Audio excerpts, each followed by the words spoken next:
Hello, c'est Isadora Mel, comment vas-tu? Je te fais un live un peu plus tôt aujourd'hui, à une heure un peu plus correcte. J'ai envie de te parler aujourd'hui de l'adage demander peu pour recevoir beaucoup. On a toujours tendance, nous, êtres humains, dans ce monde où on est toujours sollicité, être encore meilleur, à faire toujours mieux, à aller au-delà de nos performances, à se mettre des limites très très très hautes et à se demander beaucoup. Et en fait, on n'y arrive pas. On se met la pression, on vit mal, on est angoissé et rien ne va dans la vie au bout d'un moment parce que le corps n'est pas fait pour supporter cette pression.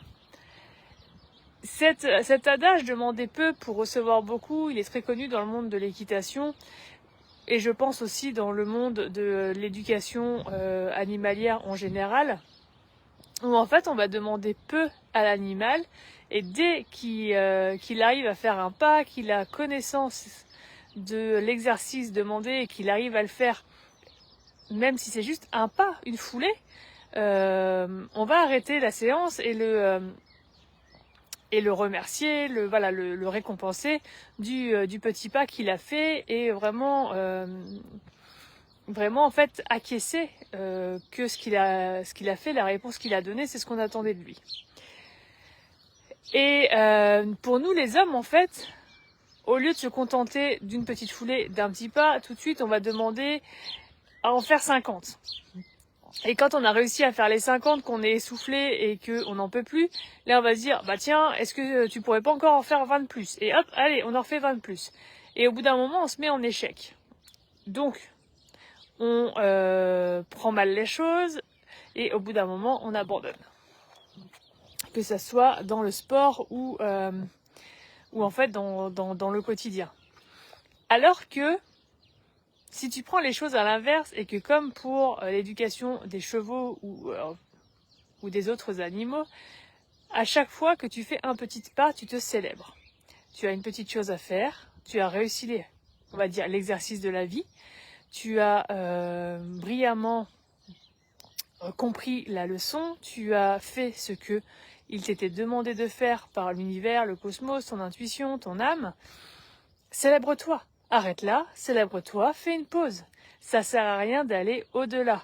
Et après, tu vas voir qu'une fois que tu auras les bases, que tu auras réussi parfaitement cet exercice plusieurs fois, là, tu vas pouvoir demander un petit peu plus et le petit peu plus arrivera naturellement parce que tu seras prêt et tu seras en confiance et tu auras acquis des bases solides.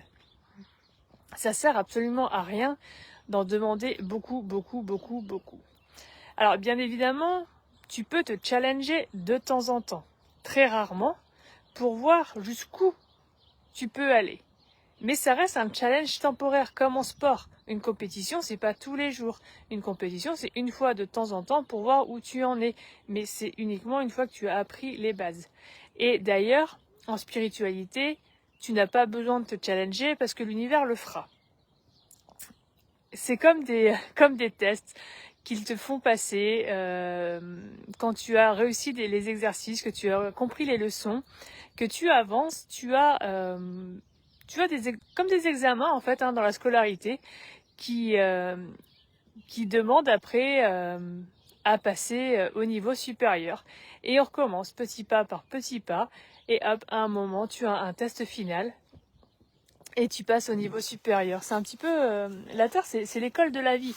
C'est l'école, c'est vraiment une école de l'univers. C'est là où on apprend à vivre avec ce corps mental. C'est là où on apprend à vivre avec toutes ces émotions, avec la dualité, avec la matière.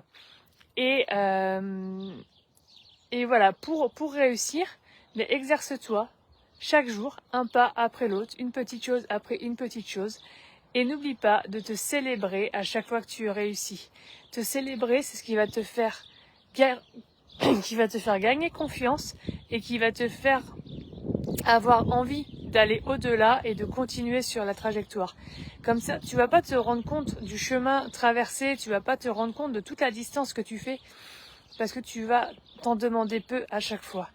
Et tu vas voir que au bout d'un moment, quand tu vas te retourner, la distance parcourue sera supérieure à celle que tu aurais fait en mode sprint ou marathon. Et c'est là aussi que tu vas te récompenser, que tu vas avancer plus vite. Voilà. Tu vas voir que tu vas prendre cette habitude de ce petit pas et de te célébrer, de te fêter. Et puis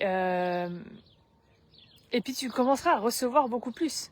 Parce que tu vas recevoir beaucoup plus de toi-même déjà. Ce petit pas, voilà, quand tu vas te célébrer, te féliciter, ce sera ta petite récompense. Tu vas te donner à toi-même. Et au fur et à mesure, tu vas te donner, tu vas te remplir. Et une fois que ta jauge sera remplie, elle va tellement déborder que les autres te rendront aussi et que tu vas obtenir des autres. Donc n'oublie pas, un petit pas, une célébration et tu recevras. Sur ce, je te dis bonne soirée, à demain.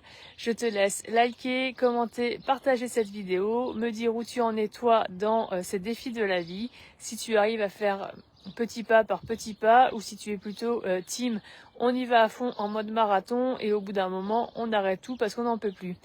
Tu me diras ça en commentaire. Moi, je te dis à demain. Ciao, bye!